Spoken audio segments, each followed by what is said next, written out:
The queen has only one job too, but it's the most important of all. She must lay the eggs for the next generation of workers, drones, and even her own replacement. But first, the queen must mate. And to do that, she must leave the hive. She sets off on her first mating flight when she's about a week old.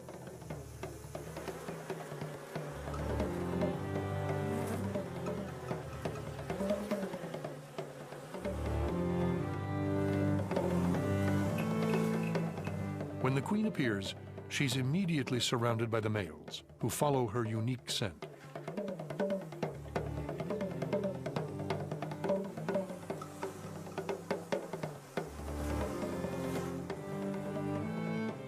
Each of the dozen or so drones who get to mate with the queen dies in the act.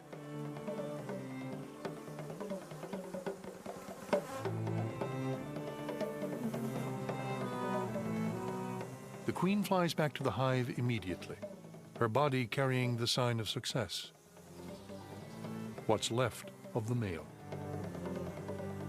She'll make a few more mating flights in the coming days.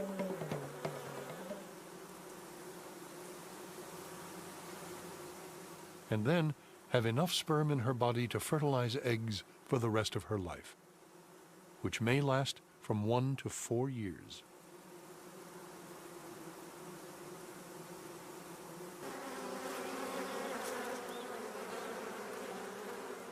It's now time for the beekeeper to pay his respects to Her Royal Highness.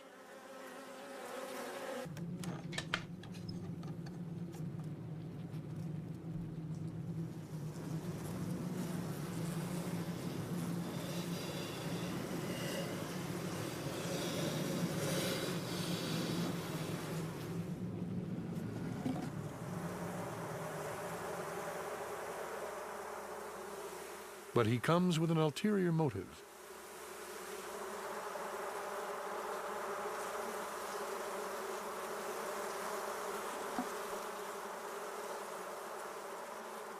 A mated queen can be sold to another beekeeper who wants to establish a new colony. Such valuable property needs to be marked, like the brand on a steer.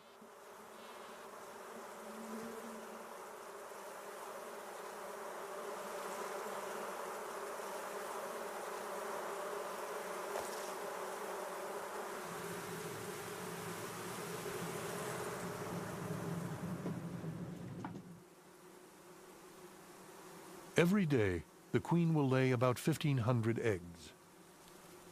200,000 in a year.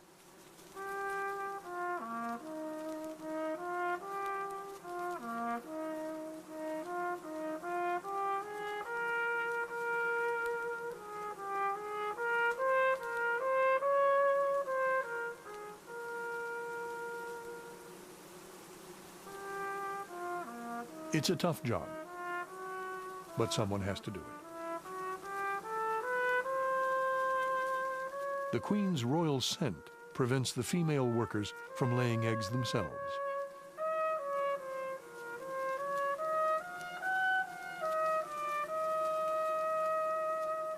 It takes a few days for the eggs to grow into larvae.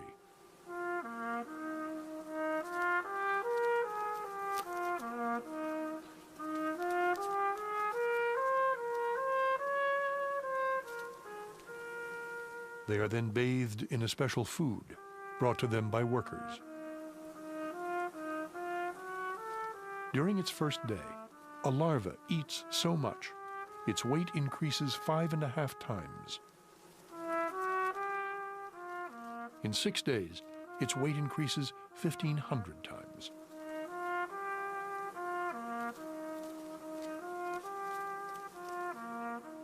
The larvae then spin cocoons, and pupae develop inside, until they emerge 2 weeks later as adult bees. The queen only stops laying eggs when the weather grows colder in November.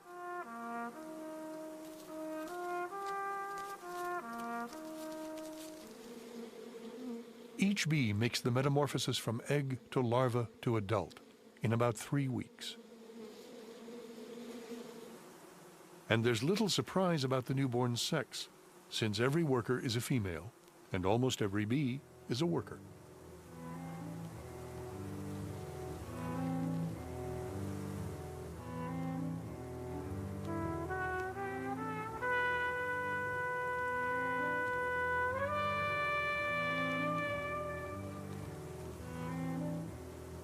In a colony of tens of thousands, only 100 bees are born male. The dome-shaped covers of their brood cells provide extra space for their larger bodies. Worker bees act as midwives to assist them.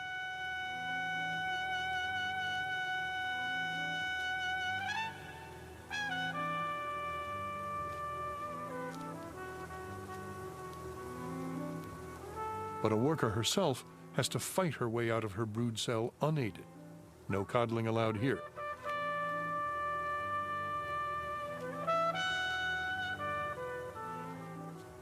Soon the worker will follow her well-ordered behavioral cycle, beginning with cleaning her own cell. The males, on the other hand, receive special care. They're helped out of their cells and immediately fed.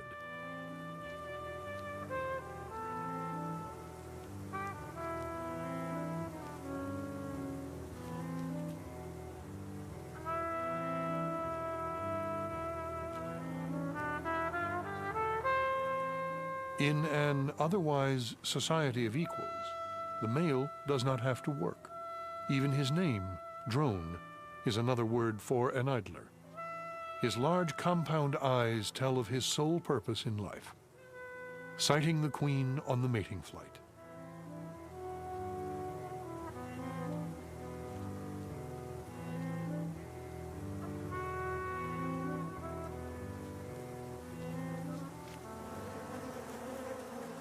In a honeybee colony, every member has a specific task to perform, and everything has its place.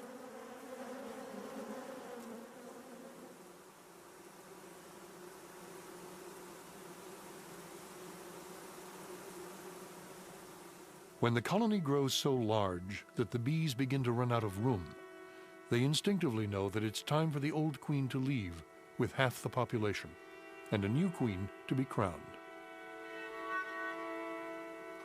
First, construction needs to begin on special queen cells, in which a dozen or so new would-be queens will grow.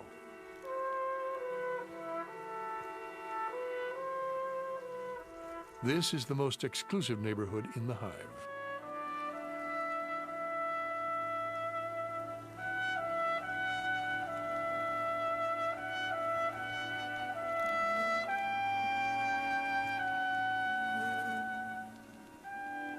As eggs, all bees are equal. But by feeding grubs a steady diet of royal jelly, a mixture of milky secretions, they're turned into queens.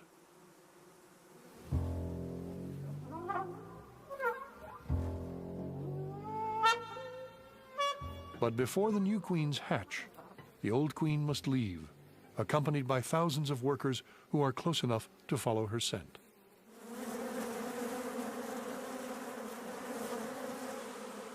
They swarm out of the hive in a mad, swirling rush.